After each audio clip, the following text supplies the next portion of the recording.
Chapter 4। এবার আমরা জানব কি কি বিষয় এড়িয়ে চলার মাধ্যমে ট্যুরিস্ট ভিসার রিজেক্ট হওয়ার সম্ভাবনা কমিয়ে আনা যায় এবং কি উপায়ে ভিসা পাওয়ার সম্ভাবনা বাড়িয়ে নেওয়া যায়। আমরা ইতিমধ্যে এই বিষয়টি জেনেছি যে ইতালি থেকে ট্যুরিস্ট ভিসার জন্য ইনভাইটেশন লেটারের সাথে সাথে ফিদুসিয়নে বাঙ্কারিয়া বা ব্যাংক গ্যারান্টি ইন্স্যুরেন্স এবং মেডিকেল অথবা ট্রাভেল ইন্স্যুরেন্স ইত্যাদি ডকুমেন্টস করিয়ে দেশে পাঠাতে হয়। সাথে কিছু ইটালিয়ান ফরম্যাটের কাগজপত্রও থাকে। আর দুঃখের বিষয় হচ্ছে আপনারা যারা দীর্ঘদিন ধরে ইটালি থাকেন তাদের অনেকেই বাসা থেকে কাজ আর কাজ থেকে বাসা এর মধ্যে সীমাবদ্ধতা, আর তাই ভাষাগত সমস্যার কারণে বা সময় স্বল্পতার জন্য এই কাজগুলো সঠিকভাবে কোথা থেকে কিভাবে কি করে এবং স্বল্প মূল্যে করানো যায় সেই বিষয়টি নিয়ে চিন্তিত অথবা ভালো কোনো অভিজ্ঞ এজেন্সির সন্ধান জানেন না। আবার অনেকেই রয়েছেন ইটালিয়ান অনেক অনভিজ্ঞ এজেন্সিদের কাছ থেকে এই সকল ডকুমেন্টসগুলো করিয়ে থাকেন, যারা আসলে আমাদের দেশের জন্য কিভাবে কি পদ্ধতিতে কোন ফরম্যাটে এই সকল ডকুমেন্টসগুলো তৈরি করতে হয় সেই বিষয়ে ন্যূনতম জ্ঞানটুকু রাখে না। এটি একটি প্রধান কারণ আমাদের ভিসা রিজেক্ট হওয়ার ক্ষেত্রে। এখানে আমি আমাদের কিছু বাস্তব অভিজ্ঞতা থেকে আরো দু একটা উদাহরণ দিয়ে বলি, তাহলে আপনারা আরো ক্লিয়ার করে বিষয়টি বুঝতে পারবেন। আমাদের দেশে যেমন অভিজ্ঞ উকিলের সাথে সাথে অনেক অনভিজ্ঞ উকিল রয়েছে, ঠিক ইতালিতেও সেম বিষয়। আমাদের আশেপাশে এরকম অসংখ্য নতুন ডিগ্রিধারী উকিল বা এজেন্সির অভাব নেই, যারা এর আগে কখনো ট্যুরিস্ট ভিসার কোনো ফাইল নিয়ে কাজ করেনি। বা মজার বিষয় হচ্ছে আমরা এটাও দেখেছি যে ইতালিতে এরকম অনেক এজেন্সি রয়েছে যারা আমাদেরকে এশিয়ার একটা পার্ট হিসেবে মনে করে এবং তারা সেই অনুপাতে কাগজপত্র তৈরি করে দিচ্ছে, অথচ ওদের মধ্যে ন্যূনতম জ্ঞানটুকু নেই যে বাংলাদেশ এশিয়ার মধ্যে পড়লেও বাংলাদেশ আর সিঙ্গাপুর বা মালয়েশিয়া কিন্তু এক বিষয় না। এশিয়া মহাদেশের বাংলাদেশ থেকে ইতালি ট্যুরিস্ট ভিসা রিকোয়ারমেন্ট যতটা কঠিন ঠিক ততটাই সহজ এই এশিয়া মহাদেশের সিঙ্গাপুর বা মালয়েশিয়ার ইত্যাদি উন্নত দেশের নাগরিকদের ক্ষেত্রে।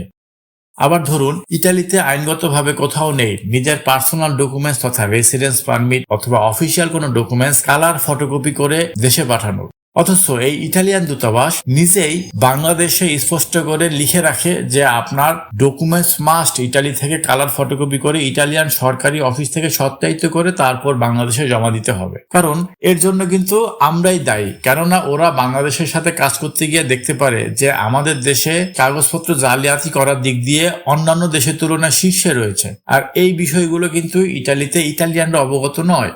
তবে হ্যাঁ, এই সকল বিষয়ে আবার হাতে গোনা কিছু অভিজ্ঞ উকিল বা এজেন্সি রয়েছে যারা পূর্বে বাংলাদেশ সহ এরকম দেশ নিয়ে কাজ করেছে, তারা আবার কিছুটা বলতে পারে। তো এটাও অনেক বড় একটা বিষয় যার কারণে আপনার ভিসা রিজেক্ট করে দেয়। কারণ আপনি হয়তো মনে করছেন যে একজন ইটালিয়ান এজেন্সি থেকে ইটালিয়ান দিয়ে আপনি আপনার ডকুমেন্টস গুলো করিয়েছেন, কিন্তু আসলে বিষয়টা কিন্তু হিতে বিপরীত। যে আপনার কাগজ যখন বাংলাদেশে ইটালিয়ান দূতাবাসে জমা পড়ে তখন তারা এই কাগজপত্র দেখেই বুঝতে পারে যে একজন আনারিকে দিয়ে আপনি আপনার আবেদনপত্রের কাজ করিয়েছেন, যে আসলে জানেই না যে এই সকল কাগজপত্র সিঙ্গাপুর অথবা দুবাইয়ের নাগরিকদের জন্য প্রযোজ্য, বাংলাদেশের নাগরিকদের জন্য এই ধরনের ডকুমেন্টস নয়।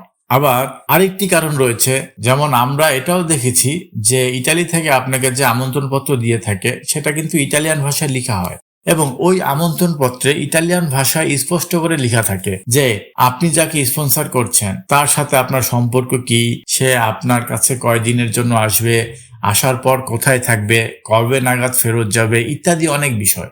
এবং সেই ইটালিয়ান আমন্ত্রণপত্রের সাথে সবকিছু মিল রেখেই কিন্তু দেশে আপনি যখন ভিসা ফর্ম পূরণ করবেন সেখানে হুবহু সেই বিষয়গুলো উল্লেখ করতে হবে। কিন্তু দেখা যায় যে আপনার ইটালিয়ান কাগজপত্র ঠিক রয়েছে কিন্তু দেশে আপনি একজন অনভিজ্ঞ এজেন্সি দিয়ে ভিসা ফর্ম পূরণ করালেন, যারা কিনা নিজের মন গড়ার কথা ফর্মে লিখে দিয়ে জমা করিয়ে দিচ্ছে। এবং সর্বোপরি ইটালিয়ান এম্বাসি আপনার এই ফাইল হাতে পেয়ে আসলে ওরা নিজেরাই বিভ্রান্ত হয়ে পড়ে যে আপনি আসলে কি করবেন, মানে আপনার ট্রাভেল প্ল্যান কি। কারণ আপনার ইটালিয়ান ইনভাইটেশন লেটারে একরকম বর্ণনা করা হয়েছে, অপরদিকে ভিসা ফর্ম বলছে অন্য কথা, আর এ কারণেও ভিসা রিজেক্ট হয়ে থাকে। যাই হোক, ইত্যাদি কারণগুলো সবার উপরে আসে। আর তাই আমাদের পরামর্শ থাকবে যে আপনাকে অবশ্যই অভিজ্ঞ এবং ইতিপূর্বে এই বিষয়ে কাজ করার ভালো এক্সপিরিয়েন্স রয়েছে এরকম কাউকে দিয়েই কাগজপত্রগুলো করিয়ে নেওয়া। এবং এখানে একটি বিষয় জানিয়ে রাখতে চাই যে আপনারা চাইলে আমিও পারি টিমের সাথে যোগাযোগ করেও এই সকল কাগজপত্রগুলো করিয়ে নিতে পারবেন। উল্লেখ্য, আমিও পারির সাথে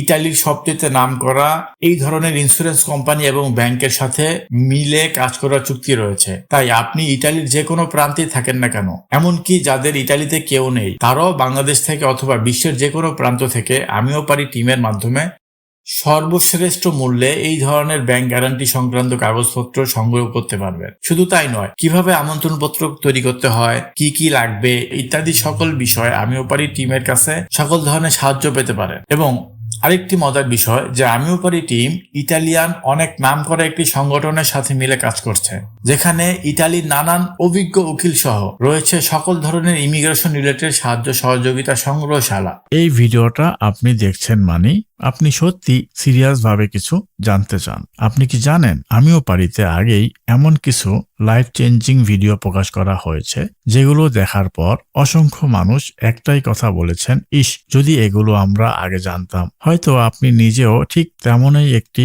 গুরুত্বপূর্ণ ভিডিও অজান্তেই মিস করে বসে আছেন। এই ভিডিওগুলো একবার মনোযোগ দিয়ে দেখলে ইতালিতে আপনার জীবনের অনেক জটিল সমস্যার সহজভাবে নিজেই সমাধান পেয়ে যাবেন। যেমন ধরুন, ইতালিতে ট্যুরিস্ট ভিসার মাধ্যমে দ্রুত ফ্যামিলি নিয়ে আসার পরিপূর্ণ গাইড। ইতালিতে দ্রুত কাজ পেতে চান, মাত্র 7 দিনে অভিজ্ঞতা ছাড়াই সেরা কৌশল দিয়ে কাজ খুঁজে পাওয়ার টিপস। কিভাবে পেরমোসদি সৌজন্য এর ফিঙ্গারপ্রিন্টের অ্যাপয়েন্টমেন্ট এর ডেট এগিয়ে আনা যায়, সিক্রেট টিপস ও আইনি কৌশল নিয়ে একটি গুরুত্বপূর্ণ ভিডিও। ইতালিতে নির্যাতিত নারীরা গোপনে কিভাবে এবং কোথায় গিয়ে সাহায্য পাবেন সেই বিষয় নিয়ে ভিডিও। ইতালিতে কিভাবে ডকুমেন্টহীন শিশুদের স্বাস্থ্য সেবা পাওয়া যায় ও নিবন্ধন পদ্ধতি, কিভাবে দ্রুততর করা যায় ইটালিয়ান পাসপোর্ট পাওয়ার প্রক্রিয়া, সিক্রেট টিপস সহ সম্পূর্ণ ভিডিও। কিভাবে স্পিড অ্যাকাউন্ট পুনরুদ্ধার করবেন, পাসওয়ার্ড ভুলে গেলে বা ফোন নাম্বার হারালে ইত্যাদি নিয়ে একটি গুরুত্বপূর্ণ ভিডিও। এবং অনেক জরুরি একটি ভিডিও যে ইটালিতে ডাক্তারি অ্যাপয়েন্টমেন্টের 6 মাস অপেক্ষা না করে আগামীকাল নেওয়ার সিক্রেট উপায় নিয়ে অসাধারণ একটি ভিডিও। ইটালিতে যারা অবৈধ অবস্থায় আছেন, অর্থসহ নিরাপদে দেশে ফেরার সরকারি সুযোগ 2600 ইউরো পর্যন্ত দেওয়া হবে, সাথে যাতায়াত খরচ। রোমে কষ্টে থাকা মানুষের জন্য আশার আলো, মানুষের জীবনে আলো ফিরিয়ে আনার সরকারি প্রকল্প নিয়ে অসাধারণ একটি ভিডিও। ইটালিতে বছরের যে কোনো সময় বাচ্চাকে স্কুলে ভর্তি করা যায় এবং ডকুমেন্ট ছাড়াই, কিন্তু অনেকেই জানেন না কিভাবে, সেই বিষয়ে একটি গুরুত্বপূর্ণ ভিডিও। এরকম আরো অনেক লাইফ চেঞ্জিং ভিডিও রয়েছে যা এখানে বলে শেষ করা যাবে না। আর হ্যাঁ, আমিও পারিতে সর্বদা ইটালির প্রায় সকল ধরনের সরকারি ও বেসরকারি প্রফেশনাল মানের ফ্রি কোর্স এবং কোর্স শেষে সরাসরি কাজে সুবিধা সহ নানান ধরনের সরকারি বান্ধব সরকারি ও বেসরকারি প্রতিষ্ঠানের সাথে যৌথভাবে মিলে প্রকাশ করা হয়। যারা এখনো জানেন না, শুধুমাত্র তাদের জানিয়ে দেওয়ার জন্য বলা। আর এই সকল ভিডিওগুলোর লিঙ্ক আমি আমাদের ইউটিউব ভিডিওর ডেসক্রিপশন বক্সে দিয়ে দিচ্ছি। যারা ফেসবুক থেকে এই ভিডিওটি দেখছেন তারা প্রথম কমেন্টের আমাদের ইউটিউব ভিডিওর লিঙ্ক পেয়ে যাবেন। তাই ভিডিওগুলো দেখার আগ্রহ থাকলে আমাদের ইউটিউব চ্যানেলের ভিডিও এর পোস্টের ক্যাপশনে গিয়ে সকল ভিডিও লিঙ্ক পেয়ে যাবেন। সময় করে দেখে নেবেন, নিশ্চিতভাবে আপনার উপকারে আসবে ইনশাল্লাহ।